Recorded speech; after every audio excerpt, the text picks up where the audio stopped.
Hello दोस्तों, मैं रवि आपका भाई, आपका दोस्त, आपका मित्र स्वागत करता है आपके YouTube चैनल पे। दोस्तों आज मैं हाजिर हूँ फिर आपके सामने बेहतरीन कंटेंट के साथ। मतलब आज की जो लास्ट क्लास रहने वाली है, पूरा जितना भी कंटेंट होगा, मतलब जितनी भी इंपॉर्टेंट चीजें होगी वो मैं आपके सामने लेकर आया हूँ। साथियों, मैं अपने भाइयों और बहनों के लिए बेहतर से बेहतर कंटेंट लाने की पूरी पूरी कोशिश करता हूँ। और आज जो मैं आपके सामने चीजें लेकर आया हूँ, इससे बाहर चीजें नहीं जाने वाली। तो आपको एक एक चीज को अच्छी तरीके से देखना है। कोई भी चीज दोस्तों फालतू की नहीं है। जो जो आपके काम की चीजें, वैसे डेटा आपको काफी मिल जाएंगे, लेकिन वो डेटा मैं आपके सामने लेकर आया हूं जो बार बार रिपीट होते हैं और उनमें से अधिकांश क्वेश्चन बनने की पूरी पूरी संभावना होती है। वीडियो को एंड तक जरूर देखिएगा। चलो चलते हैं साथियों, सबसे पहले बात करते हैं कृषि। देखो, कृषि से रिलेटेड एक ना एक क्वेश्चन जरूर बनता है, तो इनको अच्छी तरीके से देख लेना। कुल खाद्यान्न, रबी की फसल, खरीफ की फसल, इनको तो अच्छी तरीके से आपको देख के जाना है। तो सबसे पहले बात करते हैं साथियों कुल खाद्यान्न की। कुल खाद्यान्न याद रखना साथियों। तो कुल खाद्यान्न में सबसे पहले बात करते हैं हम यहाँ पर कुल खाद्यान्न की। तो अभी कितनी है, कितना है, तो याद रखना साथियों 253.99। 253.99 है अभी वर्तमान के अंदर। वर्तमान के अंदर कितना है, 253.99 मेट्रिक टन होने की संभावना है। और गत वर्ष कितना था, 231.52 था। 231.52 था, मतलब कितना बढ़ा, तो याद रखना 9.71% बढ़ा है। तो याद रखना कितना, 9.71% बढ़ा है। 9.71% क्या है साथियों, बढ़ा है। तो ये चीजें आपको याद रखना है। 253.99 कितना बढ़ा है, पॉइंट कितना साथियों, 9.71, सॉरी 9.71। तो इस चीज को आपको अच्छी तरीके से रट लेना है। इंपॉर्टेंट चीजें। अब बात करते हैं साथियों खरीफ की फसल के बारे में। तो खरीफ की देखो पहले कितनी थी और अब कितनी है, तो याद रखना 2022-23 में जी 97.98। अभी 2022-23 में है कितनी, 97.98 की संभावना है, जो कि गत वर्ष 85.82 थी। कितना बढ़ा, तो याद रखना इसमें बढ़ोतरी हुई है साथियों, कितनी की, 14.17 की, 14.17 की, 14.17 की, याद रख लेना। इसमें एक ना एक क्वेश्चन जरूर मिलेगा साथियों। एक एक चीज आपको अच्छी तरीके से देख के जानी है साथियों। चलो देखते हैं रबी की फसल। देखो अभी वर्तमान में कितनी है, देखो खरीफ की फसल 14.17 की वृद्धि हुई है और खाद्यान्न में 9.71 की वृद्धि हुई है, याद रखना साथियों। अब रबी की फसल की बात करते हैं, 156.01 है अभी वर्तमान के अंदर। और गत वर्ष कितनी थी, याद रखना 145.70 थी। अभी कितनी बढ़ोतरी हुई है, तो इसको याद रखना साथियों। इसकी बढ़ोतरी है 7.08%, 7.01% की वृद्धि हुई है। तो देखो आपको याद कैसे रखना है, सबसे पहले याद रखना साथियों रवि की। तो रवि से देखो आपको रिलेट कर लेना है 7। इसके मल्टीपल में होगा क्या साथियों, इसके मल्टीपल में होगा क्या, खरीफ। इसके मल्टीपल में होगा क्या, खरीफ होगा। मतलब इसको डबल से गुणा कर दो, मतलब 2 से गुणा कर दो। याद करने की बेहतरीन ट्रिक है। देखो अगर आपको पॉइंटों में भी चीजें याद नहीं रहेगी, लेकिन आप एक एवरेज आपको याद रहेगा, मतलब एक आइडिया से आपको चीजें याद रहेगी कि रबी की फसल कितनी, 7.08। तो इससे ऊपर क्या, खरीफ, मतलब 14 पॉइंट कितना, 17, 14.17, 14 तक भी आप याद रख लोगे तो 17 आपको ऑटोमेटिक याद आ जाएगा। एक बार देख लेना साथियों, चीजें आपको अच्छी लगी अपने भाई को सपोर्ट जरूर करना साथियों। मतलब सब्सक्राइब करना नहीं भूलें। आप लोगों का प्यार और सपोर्ट हमेशा बना रखिए। थोड़ा बहुत आप भी अपना प्यार दिखाओ दोस्तों अपने भाई के लिए। चलो भाई देखते हैं। और कुल खाद्यान्न देख लिया आपने, 9 कितना प्लस कितना प्रतिशत है साथियों, मतलब वृद्धि कितनी है, 9.71। 9.71 बिल्कुल बेसिक सी चीज है, लेकिन आपके काम की चीज है। इनमें से बाहर चीजें नहीं जाने वाली। इतने आपको पूछ सकता है साथियों कितना था। देखो आपको मेन चीजें आप ये रख लें, अभी वर्तमान में कितना है, 253.99 है। कितना बढ़ा है, तो याद रखना प्लस कितना, 9.71 बढ़ा है। रवि की फसल की बात करें तो साथियों याद रखना रवि की फसल 7.08 और खरीफ की फसल की बात करें 14.17। इंपॉर्टेंट डेटा रट लेना साथियों। तो यहां तक चीजें आपको समझ में आ गई होगी दोस्तों। चलते हैं साथियों, अब आगे चलते हैं। अब आगे देखो इंपॉर्टेंट फैक्ट है, किसी भी चीज को छोड़ना नहीं है। फालतू के कंटेंट में आपके सामने लेकर भी नहीं आया हूं। देखो क्योंकि आपका एक एक टाइम कीमती है, इसलिए हर चीज में आपके एग्जाम पॉइंट ऑफ व्यू से इंपॉर्टेंट जो चीजें हैं वही आपके सामने लेकर आया हूं। थोड़ा डेटा ये भी है, इसको देख लेना जो अभी वर्तमान में है। तो साथियों देख लेना, अनाज की बात करते हैं। देखो रबी की फसल, खरीफ की फसल और क्षेत्रफल एवं उत्पादन, इसका क्षेत्रफल और इसका उत्पादन। तो सबसे पहले अनाज की बात करते हैं, जिसमें खरीफ और रबी की फसल हो जाएगी। और देखो अभी कितने टोटल, 206.57, मतलब खरीफ की फसल अभी वर्तमान में कितने, 77.84 lakh metric tonne, lakh metric tonne. अब बात करते हैं दलहन की। दलहन में हो जाएगा दोस्तों खरीफ और रबी, खरीफ और रबी। तो याद रखना लाख के अंदर है, ये परसेंटेज में नहीं है, लाख के अंदर है। तो देखो दलहन में हो जाएगा 47.42, 47.42। और अभी खरीफ की बात करते हैं तो 20.14 और रबी की बात करते हैं तो 27.28। देखो ए और व, मतलब खाद्यान्न की बात करते हैं तो खाद्यान्न में हो जाएगा रबी, खरीफ की फसल और रबी की फसल दोनों को ऐड करते हैं तो 253.99। ये डेटा आपको देख लेना है बेसिक सा। लेकिन इतने डेटा एक एवरेज, देखो एक नॉर्मल तरीके से आपको इसको देख लेना है, काफ़ी क्वेश्चन फंस भी सकते हैं, लेकिन एक बार आपको देख लेना है। तो यहाँ तक बिल्कुल बेसिक सी चीज़ें। तो चलते हैं अब आगे, यहाँ तक चीज़ें आपको समझ में आगे होगी दोस्तों। वैसे डेटा हमने याद कर लिया है, तो अब बात करते हैं आगे। देखो वानिकी, इससे रिलेटेड काफ़ी क्वेश्चन बनते हैं एग्जाम में दोस्तों, इससे रिलेटेड काफ़ी क्वेश्चन बनते हैं, तो इसको अच्छी तरीके से देख के जाना है। एक एक क्वेश्चन अपने एग्जाम पॉइंट ऑफ व्यू से इंपॉर्टेंट है। चैनल पर नहीं हो, अपने भाई को सपोर्ट जरूर करना साथियों, और सब्सक्राइब करना नहीं भूले। थोड़ा बहुत मेहनत आप भी करो अपने भाई के लिए, क्योंकि इतनी तो थोड़ा बहुत तो मैं भी करता हूँ साथियों आपके लिए। चलो देखते हैं आगे। देखो वन की बात कर लेते हैं, वानिकी। तो याद रखना कुल क्षेत्रफल कितना साथियों, 32,864.62। और भौगोलिक, देखो कुल भौगोलिक क्षेत्रफल का 9.60 कितना, 9.60 याद रखना, 9.60%। चलो साथियों अब देखते हैं आगे। देखो ये क्वेश्चन आरएस के अंदर आया हुआ है। देखो राज्य में वन आच्छादित क्षेत्र कितना है, 4.87। याद रख लेना, दोनों में डिफरेंट है। ये भौगोलिक क्षेत्रफल का है और राज्य के वन आच्छादित की बात करें 4.87 है, जो कि वन क्षेत्र का उसके वाटर अवस्थित है। तो अब बात करते हैं आगे। देखो भारतीय वन सर्वेक्षण रिपोर्ट के अनुसार द्विवर्षीय सर्वेक्षण अवधि 2019 और 21 की बात करते हैं दोस्तों। तो वन आच्छादित क्षेत्र कितना हो जाएगा, कितनी वृद्धि हुई है, 25.45 की वृद्धि हुई है। कितनी वृद्धि हुई है, तो याद रखना साथियों 25.45 की, 25.45 की वृद्धि हुई है, 25.45 की वृद्धि हुई। इसमें से एक नया क्वेश्चन जरूर मिलेगा साथियों, रट लेना इस टॉपिक को अच्छी तरीके से। मैं फिर बुक को बोल रहा हूं साथियों, इसमें से एक नया क्वेश्चन जरूर मिलेगा। चलो देखते हैं आगे। देखो औषधीय पौधों के संरक्षण हेतु राज्य में कितना दोस्तों, 17 औषधीय पौधे संरक्षित क्षेत्र में स्थापित किए गए हैं। कितने, 17। तो याद रख लेना। और देखो अभी वन्य जो राष्ट्रीय उद्यान कितने हैं, 3 है, 27 वन्य जीव अभ्यारण्य और 18 रक्षित क्षेत्र हैं। 18 रक्षित क्षेत्र है, इनको देख लेना। 4 बायोडीजल पार्क है। इनमें से क्वेश्चन बन सकता है बायोडीजल पार्क में जयपुर, उदयपुर, कोटा और जोधपुर। जयपुर, उदयपुर, कोटा और जोधपुर, इनको देख लेना अच्छी तरीके से। काफी इंपॉर्टेंट चीजें जो आपके एग्जाम की दृष्टिकोण से इंपॉर्टेंट है। तो यहां तक चीजें आपको समझ में आ गई दोस्तों। एक बार फास्टली रिवाइज कर देता हूं। देखो कितना है, 32,864.62 और भौगोलिक क्षेत्रफल का 9.60। वन आच्छादित याद रखना 4.87, 4.87 को याद रख लेना। ये क्वेश्चन आ सकता है, काफी बार पूछा गया। अभी वृद्धि कितनी हुई है, 25% की हुई है। कितनी, 25%, 25.45। और पौधे तो याद रखना 17, 3 राष्ट्रीय उद्यान, अभी 17 वन्य जीव अभ्यारण्य, 18 रक्षित क्षेत्र है, 4 बायोडीजल पार्क है। बिल्कुल बेसिक सी चीजें, इनमें कोई मैंने अलग बताया नहीं, लेकिन आपको एक बेसिक सा आइडिया लग जाएगा इस चीजों से। तो अब चलते हैं साथियों आगे। चैनल पर नहीं हो, अपने भाई को सपोर्ट जरूर करना साथियों, और सब्सक्राइब करना नहीं भूलें। अपने भाई को शेयर जरूर करें, अपने इस चैनल को सपोर्ट करें।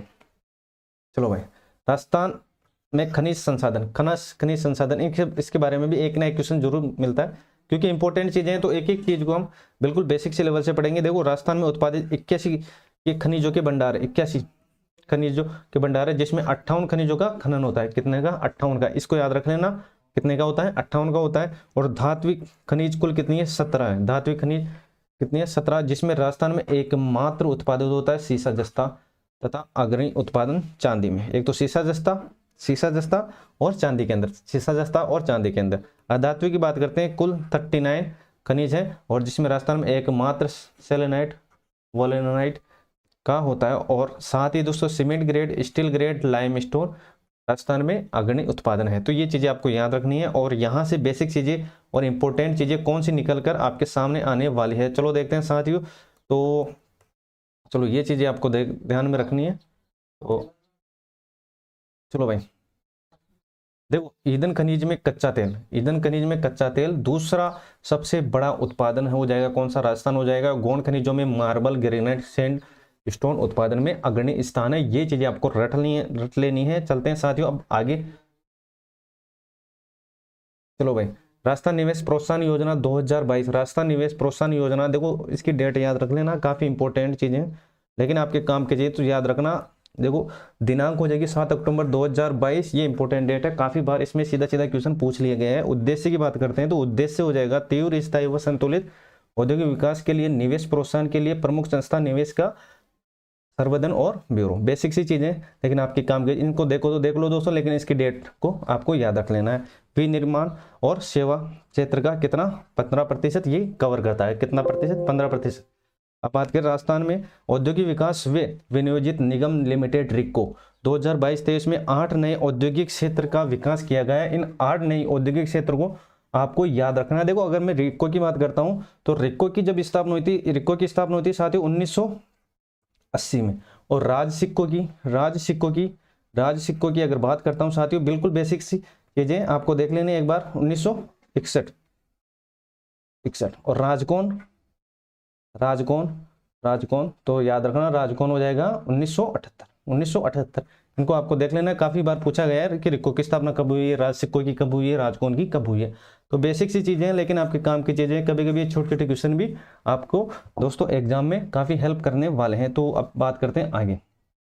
चलो भाई आगे यहाँ तक चीजें समझ में आ गई दोस्तों। अब बात करते हैं मुख्यमंत्री लघु वाणिज्य वान स्वरोजगार योजना। एक बार देख लेना, 2022 18 से 45 वर्ष के आयु को ये दिया जाता है और 15 लाख तक के वाणिज्य वाहन की खरीद पर 10% या कितना 60,000 रुपए का अनुदान दिया जाता है, ये देख लेना।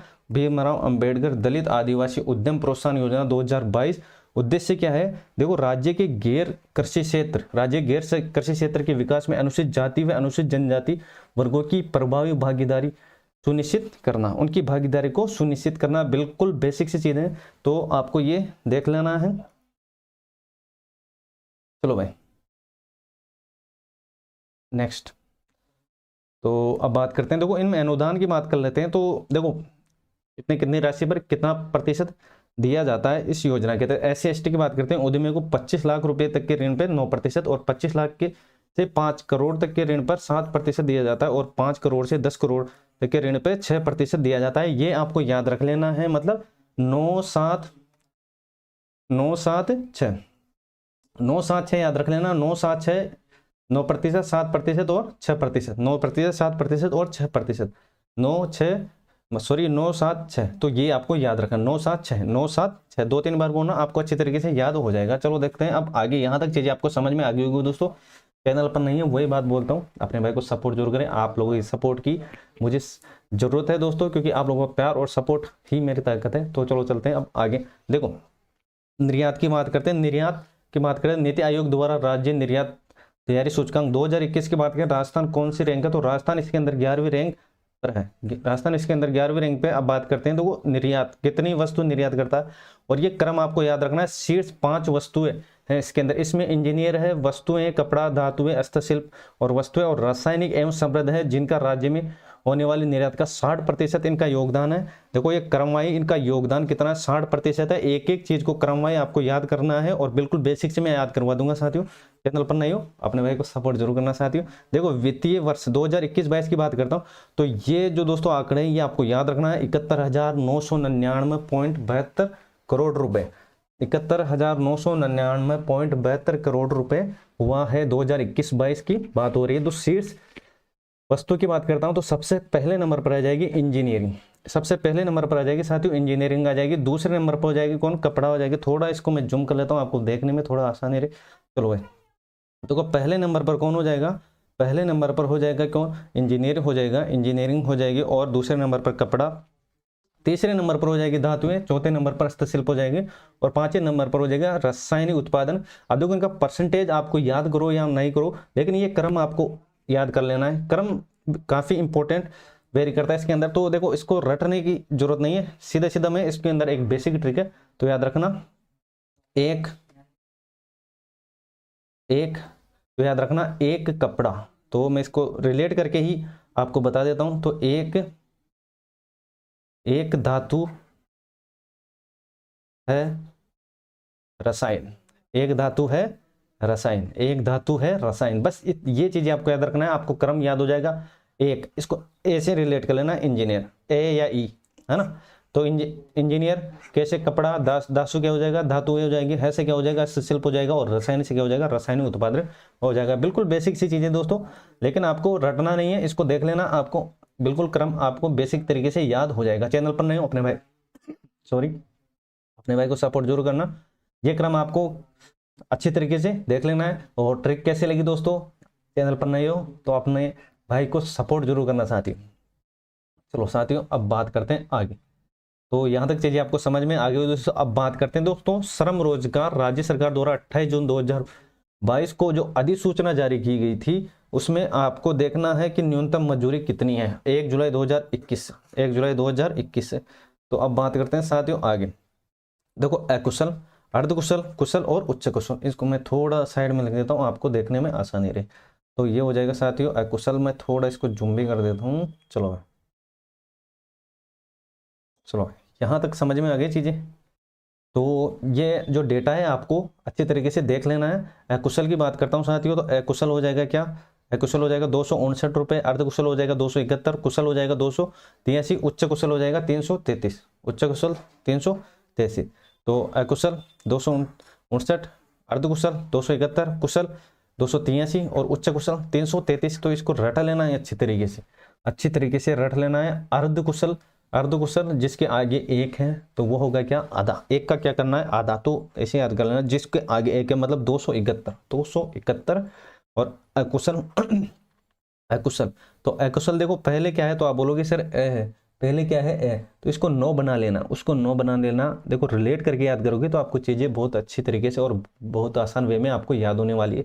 तो इसको क को देखो, ए को अगर आप 9 बनाओगे, कैसे बनाओगे, देखो ए ऐसा आता है, तो इसको अगर आप ऐसे जोड़ लोगे तो इसके जो अकुशल होगा, मतलब अकुशल होगा साथियों याद रखना, जिसके आगे लास्ट में 9 होगा मतलब 259। ये देखो इसका बेसिक बेसिक सब आसपास में, ज्यादा दूर नहीं है आंकड़े, मतलब 259, 271 और 283 और 333। इसको एक बार 2-3 बार बोल लेना साथियों तो आपको याद हो जाएगा। लेकिन कंफ्यूज मत होना। अर्धकुशल में दोस्तों अर्ध मतलब एक का, मतलब जिसके आगे एक है मतलब 271, और अकुशल मतलब जिसके आगे 9 है, और उच्च कुशल याद रखना, उच्च कुशल में 3 और 3 है, तीनों तीन है। चलो बात करते हैं आगे। यहाँ तक चीजें आपको समझ में आ गई होंगी दोस्तों, बिल्कुल बेसिक सी चीजें बताई मैंने, इसमें कोई नया चीज ऐड नहीं किया है, लेकिन आपके काम की चीजें आपको याद करने में आसान रही वो ट्रिक मैं आपको बताया।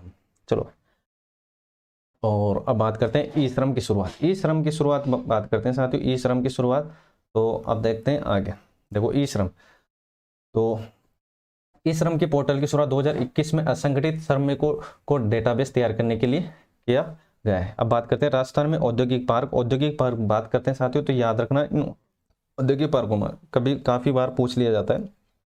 तो स्टोन पार्क विष्णुदा धौलपुर में, होजरी चौपकी भीलवाड़ा, टेक्सटाइल पार्क सिलोरा कहाँ पर, किशनगढ़ में, मसाला पार्क, इन दोनों को याद रखना। मसाला पार्क के बारे में काफी बार पूछा गया है, कोटा और Jodhpur, Kota plus Jodhpur, Kota plus Jodhpur, Kota plus Jodhpur, इन दोनों को आपको याद रखना। मसाला पार्क। सॉफ्टवेयर की बात करते हैं, कनकपुरा और जयपुर। हार्डवेयर में कुकस, हार्डवेयर में कुकस, सेंट गोबेन ग्लास, तो ये हो जाएगा कहरानी। और ये कहरानी कहाँ पर साथियों, अलवर के अंदर। कहाँ पर है, अलवर के अंदर। 8 नए औद्योगिक क्षेत्र जो अभी स्थापित किए हैं रिको द्वारा, तो इनको देख लेना है अच्छे तरीके से, काफी इंपॉर्टेंट चीजें। और ये जितने भी अपने पास कंटेंट रहने वाला है सब एग्जाम पॉइंट ऑफ व्यू से इंपॉर्टेंट रहने वाला है। चलो साथियों अब देखते हैं। चैनल पर नहीं हो तो अपने भाई को सपोर्ट जरूर करना साथियों, थोड़ा बहुत प्यार आप भी दिखा सकते हो अपने भाई के लिए। चलो भाई 8 नए औद्योगिक क्षेत्र। तो सबसे पहले बात करते हैं तेजपुर।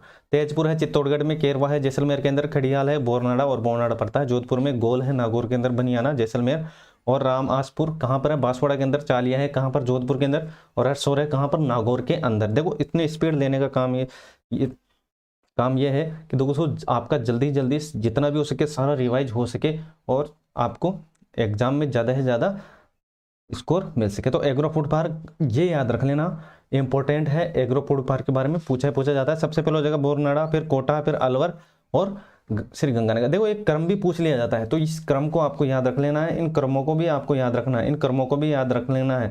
तो agro food park, agro food park, तो इन क्रम को याद आपको अच्छे तरीके से देख लेना है साथियों। काफी बार पूछ लिया जाता है कि देखो 4 तो है ही है, लेकिन इसका क्रम भी पूछ लिया जाता है। ये जो क्रम है यही इनका असली क्रम है। तो अब बात करते हैं देखो कृषि, कृषि एवं खाद्यान्न प्रसंस्करण, तो ये हो जाएगा तिवरी। और तिवरी की बात करते हैं, तिवरी कहाँ पर है, तिवरी है जोधपुर के अंदर। तिवरी कहाँ पर है, जोधपुर के अंदर। जयपुर आर्किटेक्चर फेस्टिवल 11 और 12 नवंबर को कहाँ पर, जयपुर के अंदर। कहाँ पर साथियों, जयपुर के अंदर। अब बात करते हैं इंडिया स्टोन मार्ट, ये कहाँ पर दोस्तों, 2022 के अंदर 10 से 13 नवंबर के बीच 2022। ये कहाँ पर, सीतापुरा, और सीतापुरा पड़ता है कहाँ पर, जयपुर के अंदर। चैनल पर नहीं हो अपने भाई को सपोर्ट जरूर करना और सब्सक्राइब करना नहीं भूलें। चलो चलते हैं साथियों अब आगे नेक्स्ट और आपके काम की चीजें। चलो भाई वीडियो को एंड तक जरूर देखिएगा दोस्तों, थोड़ा बहुत बोरिंग महसूस हो गया लेकिन ये जो चीजें हैं ये आपको एग्जाम में जरूर देखने को मिलेगी। इतना दोस्तों मेरे को इन चीजों पर भरोसा है। और दोस्तों जो चीजें मैं आपके सामने लेकर पूरी ईमानदारी से लेकर आया हूँ। इन्वेस्ट कनेक्ट प्रोग्राम उद्यमियों से संवाद एवं निवेश को आकर्षित करता है। और आयोजन याद रखना 7 अप्रैल 2022 अलवर, 17 सितंबर 2022 जयपुर। तो अब बात करते हैं आगे। आयोजन कहाँ पर? अलवर के अंदर और जयपुर में 17 सितंबर 2000। इन्वेस्ट राजस्थान समिट 7 और 8 अक्टूबर को 2022 जयपुर को। और 51 परियोजना का इसमें उद्घाटन किया गया। 51 परियोजना का इसके अंदर उद्घाटन किया गया है। चलो साथियों चलते हैं अब आगे। चलो भाई लास्ट तक जरूर बने रहिएगा। बस थोड़ा सा टाइम और लूंगा मैं, 2-5 मिनट की बात हो रहा है, 2 या 5 मिनट की बात, जितना होगा सारा हम कवर करने वाले हैं। इंपॉर्टेंट चीजें, राजस्व घाटा इनमें से क्वेश्चन बनता ही बनता है। अब बात करते हैं राजस्थान का राजस्व घाटा 25,870 करोड़ रुपए है। केंद्र सरकार द्वारा जीएसटी क्षतिपूर्ति क्षेत्र हेतु अनुदान के स्थान पर दोस्तों 7,268 करोड़ रुपए का ऋण स्वीकृत करने के घटक को समायोजित करने के पश्चात अभी कितना है? तो 18,402 करोड़ रहा। 18,402 करोड़ रहा। रट लेना अच्छी तरीके से, राजस्व घाटे के बारे में पूछ लिया जाता है, इंपॉर्टेंट डेटा है। और आगे भी जितने भी अपने पास चीजें आने वाली वो सारी कुछ इंपॉर्टेंट है। कंटेंट बहुत सारा है अपने पास, लेकिन सारा कंटेंट मैं आपके सामने नहीं लेके आया हूँ।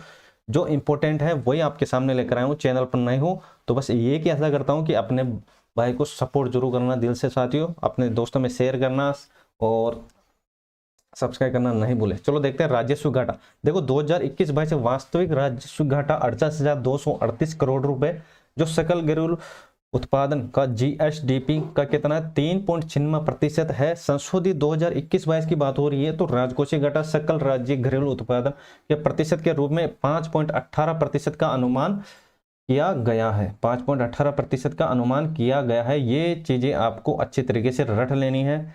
चलो साथियों अब देखते हैं ये इंपॉर्टेंट डेटा जो आपको याद रखना है। एक एक चीजें अपने एग्जाम पॉइंट ऑफ व्यू से इंपॉर्टेंट तो रहने वाली है, साथ ही इनको अच्छे तरीके से देख लेना। अब देखो इनमें सिर्फ सारी चीजें आपको नहीं पढ़नी, इनमें से भी सारी चीजें आपको नहीं पढ़नी। देखो क्या क्या देखना है। देखो मोटा मोटा सबसे पहले बात करते हैं राजस्व प्राप्ति। राजस्व प्राप्ति के आंकड़े को देख लेना। राजस्व प्राप्ति के बारे में काफी बार पूछ लिया जाता है। तो कितना हो जाएगा? 1,83,990। 1,83,990। गैर साख पूंजीगत प्राप्ति याद रख लेना 2,405। और इनको देखो तो देख लो दोस्तों, इतना इंपॉर्टेंट नहीं है, लेकिन ये चीजें इंपॉर्टेंट है। राजस्व प्राप्ति और कुल प्राप्ति याद रखना कितना? 1,86,325। और कुल व्यय को भी देख लेना साथियों, कितना हो जाएगा? 2,34,563। 2,34,563। चैनल पर नहीं हो अपने भाई को सपोर्ट जरूर करना साथियों। वही बात मैं बार बार बोलता हूं क्योंकि दोस्तों आप लोगों का प्यार और सपोर्ट ही मेरी ताकत है। अब बात करते हैं राजस्व व्यय। देखो कितना हो जाएगा? 2,97,090। देखो सकल राज्य उत्पादन, इनको देखो तो देख लो। राजस्व घाटा एक बार नजर बाहर कर लेना। राजस्व घाटा 25,870। और राजकोषीय घाटा कितना? 48,238। प्राथमिक घाटे की बात करता हूं तो कितना? 20,138। 20,138। तो यहां तक चीजें आपको समझ में आ गई दोस्तों। राजस्व घाटे का प्रति तो याद रखना कितना? 3.96। इनको देखो तो देख लो, लेकिन जो जो अपने दोस्तों टिक किया है उनको तो अच्छे तरीके से आपको देख के ही जाना है, इनको देख के ही जाना है। बाकी दोस्तों इतना डेटा आपको याद नहीं होगा, लेकिन एक बार देख लेना तो आपको दोस्तों एक एवरेज लग जाए, मतलब एक आइडिया लग जाए, ताकि आपका क्वेश्चन वहां पर गलत नहीं हो। तो अब चले साथियों आगे। यहां तक चीजें आपको समझ में आ गई होगी दोस्तों। आशा करता हूं कि जितना भी अपने पास कंटेंट है दोस्तों वो चीजें आपको बिल्कुल सिंपल वे में मैं आपको समझा सका हूं। तो अब बात करते हैं आगे। चलो भाई राजस्व प्राप्ति तो देख लेना 2021-22 की कितनी है? 36.94 की वृद्धि। 36.94 की इसमें वृद्धि। 36.94 की वृद्धि। 36.94 की वृद्धि। 36.94 की वृद्धि। राज्य के सेवा के कर राजस्व में कितना है? 24.9%। 24.9% की वृद्धि हुई है। और 2021-22 में राज्य में हुई दोस्तों राजस्व प्राप्ति में सर्वाधिक हिस्सा सोए के राज्य के कर का रहा है, जिसके बाद केंद्रीय करों में हिस्सा और केंद्रीय सहायता और कर बिन राजस्व का रहा है। तो ये बेसिक सी चीजें देख लेना। अब बात करते हैं आगे। ये इंपॉर्टेंट चीजें बिल्कुल सीधा सीधा रटना है आपको। तो देखो ऊर्जा की बात करते हैं। तो ऊर्जा में दोस्तों सबसे पहले आपको देखना क्या है?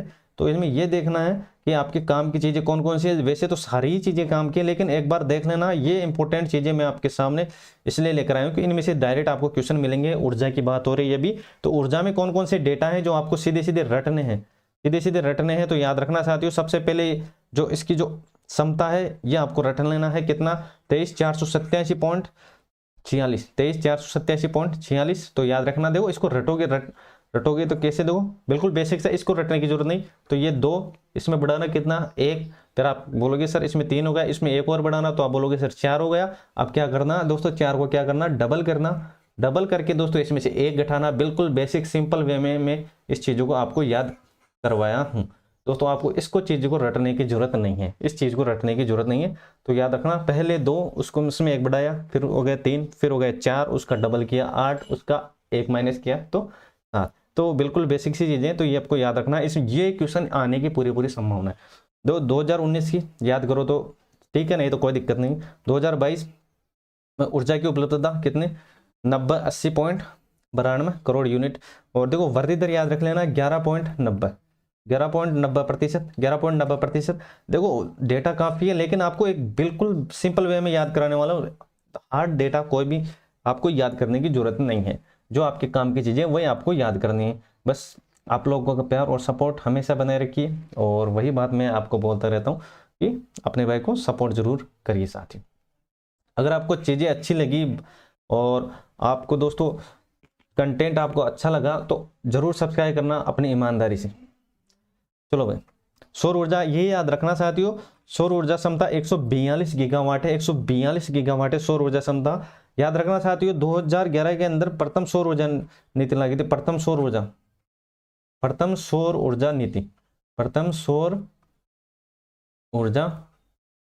नीति कितने? कब? 2011। तो देखो प्रथम सौर ऊर्जा नीति कब लगी थी? तो याद रखना 2011 में। और देखो अभी वर्तमान में कौन सी चल रही है, तो उसको भी आपको अच्छी तरीके से देख लेना है।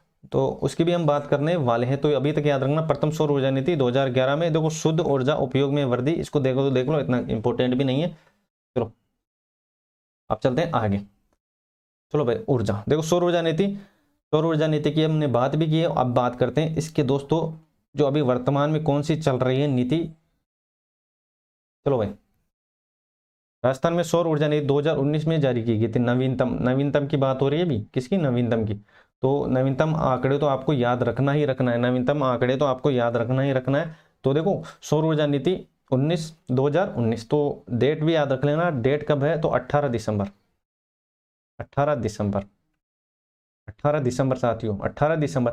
देखो पवन ऊर्जा नीति और सौर ऊर्जा नीति दोनों में एक ही डेट है, मतलब पवन ऊर्जा भी 18 दिसंबर 2019। पवन ऊर्जा नीति, इसको भी आपको याद रख लेना है। पवन ऊर्जा नीति ये भी दोस्तों 18 दिसंबर 2019 को ही लागू हुई थी। तो ये चीजें आपको याद रखनी। अब बात करते हैं सड़क के इंपोर्टेंट डेटा, इसको रट लेना। 2,78,813, 2,78,813, 2,78,813। 2-3 बार मैंने बोल दिया, 2-3 बार आप बोल देना, याद हो जाएगा। और देखो घनत्व, देखो 100 वर्ग किलोमीटर पे घनत्व ये याद रखना इंपॉर्टेंट है। 81.47 जो अभी वर्तमान में चल रहा है दोस्तों, 81.47 इंपॉर्टेंट है। इसको इंपॉर्टेंट लगा लेना। और इन दोनों को देखो, राष्ट्रीय घनत्व की बात करता हूं। देखो सड़क घनत्व 81.47, राष्ट्रीय घनत्व 165.25, 165.25। इन तीनों को आपको अच्छे तरीके से देख लेना है। 2,78,813, 2,78,813 किलोमीटर हो गई है अभी वर्तमान के अंदर सड़क की लंबाई। तो 81.47, 165.25, 165.25 दोस्तों। हर डेटा अपने एग्जाम पॉइंट ऑफ व्यू से इंपॉर्टेंट है। कोई भी मैं फालतू चीजें आपके सामने लेकर नहीं आया हूं। तो दोस्तों जितना भी कंटेंट है पूरी ईमानदारी से और पूरी मेहनत से लेकर आए हूं दोस्तों। तो किसी भी चीज को आपको बिल्कुल आसान वे में देखना है। कोई भी दोस्तों चीजें हार्ड नहीं है, आपसे बढ़कर कोई भी चीज नहीं है। और अगर आप दोस्तों एक बार इसको देख जाओगे तो मतलब आपके काफी हेल्प रहने वाले। जितने मतलब अधिकांश जितने डेटा हुए दोस्तों, उसने सारा कुछ हमने कवर किया है। चलो देखते हैं 2021 6,019 किलोमीटर है। भारत में रेल मार्ग देखो 68,103 किलोमीटर। याद रखना 8.83% है, 8.83% है। ये परसेंटेज आपको याद 8.83%। और इलेक्ट्रॉनिक विकल्प नीति 2022 अधिसूचना 31 अगस्त 2022, 1 सितंबर 2022 से ये स्टार्टअप 5 वर्ष के लिए ये प्रभावी, 5 वर्ष के लिए ये प्रभावी है। तो ये चीजें आपको याद रखनी है। 5 वर्ष के लिए ये प्रभावी है। कितने वर्ष के लिए? 5 वर्ष के लिए ये प्रभावी है। कितने वर्ष के लिए, 5 वर्ष के लिए ये प्रभावी है। तो ये चीजें आपको याद रखनी है साथियों, एक एक चीज को अच्छी तरीके से देख लेना, एक एक चीज अपने एग्जाम पॉइंट ऑफ व्यू से इंपॉर्टेंट है, फालतू की चीजें मैं यहाँ पर नहीं बोलने वाला। और जितना दोस्तों अपने जो एग्जाम पर्पज से सीधे हम एग्जाम की बात करेंगे और अपने जो एग्जाम से रिलेटेड चीजें हैं उसकी हम बात करेंगे। फालतू दोस्तों हम यहाँ पर बहस नहीं करेंगे, क्योंकि एक एक चीज आपकी कीमती है, एक एक मिनट आपका कीमती। और देखो पर्यटन, इनको देख जाना साथियों, ये इंपॉर्टेंट है। पर्यटन का भी काफी अब आजकल क्वेश्चन बनने लगे हैं, तो पर्यटन को आपको देख लेना एक बार, कितना अभी बजट है। तो अब बात करते हैं, देखो 2022 की बात हो रही है, तो 2022 में कितना है 986.32, जिसमें स्वदेशी हैं कितने 983.24 और विदेशी हैं कितने 3.08। तो ये चीजें आपको याद रखनी दोस्तों। और आज के लिए बस इतना ही दोस्तों, मिलते हैं नेक्स्ट क्लास में। आज की चीजें कैसी लगी अपने भाई को सपोर्ट जरूर करना दोस्तों, और अगर आपको क्लास आपको अच्छी लगी तो नीचे कमेंट सेक्शन है उसमें कमेंट जरूर करना, अपने भाई को सपोर्ट जरूर करना। और वही बात बोलूँगा कि अपने भाई को और सपोर्ट करें और अपने चैनल को सब्सक्राइब करें। तो आज के लिए बस इतना ही, मिलते हैं नेक्स्ट क्लास में दोस्तों। जय हिंद, जय भारत।